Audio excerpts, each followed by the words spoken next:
আপনারা সবাই চেনেন, এটি হচ্ছে টক বেল আমরা বলে থাকি বেল। এর বাংলাদেশে প্রচুর চাহিদা। অপরদিকে এর প্রচুর পুষ্টিগুণে ভরা এই ফল খায়নি আমার জানা মতে বাংলাদেশে এমন কম সংখ্যকই লোক আছে। এটি পুষ্টি, অপরদিকে এর চাহিদা বাংলাদেশে প্রচুর। এই সেই বেল গাছ, ধীরে ধীরে বড় হচ্ছে বেল গাছ। প্রত্যেকটাই গিটে গিটে অল্প কিছুদিন পরেই ফল ধরবে এই গাছে। গাছের একটি বিশেষত্ব হচ্ছে যে এই গাছের প্রতিটা গিটে গিটে 1.5 থেকে 2 ইঞ্চি অথবা 1 ইঞ্চি আকারের কাটা হয়ে থাকে।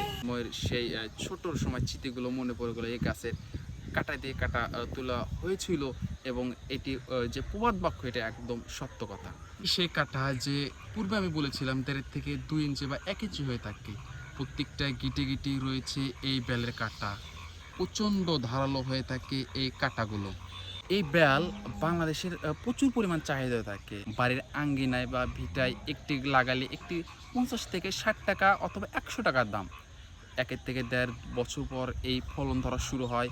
পরবর্তী একটি গাছ থেকে হাজার হাজার টাকা তারা প্রফিট অর্জন করে থাকে, যা আমরা বলে থাকি যে সাধারণ মানুষ এই ফলগুলো বিক্রি করে তারা আর্থিকভাবে তারা লাভবান হয়ে থাকে।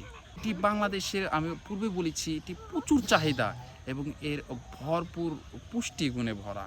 এটি একটু টক হয়ে থাকে, যার জন্য একটু সুস্বাদু হয়ে থাকে এই ফলগুলো। এবং এই ফলের চাহিদা গ্রাম থেকে একটু শহরে বেশি হয়ে থাকে, কেননা শহরে এই ফলগুলো চাষ একটু অল্প হয় বা তার একটু কম লাগিয়ে থাকে বাড়ির আঙ্গিনায় বা উঠানে। এই সেই বেল গাছ, অল্প কিছুদিন বয়স হয়েছে এই গাছটির। এর একটি বিশেষত্ব বা একটি গুণ হচ্ছে এই গাছটি একটু অতিরিক্ত লম্বা হয়ে থাকে বা দিগলা হয়ে থাকে এই গাছটি।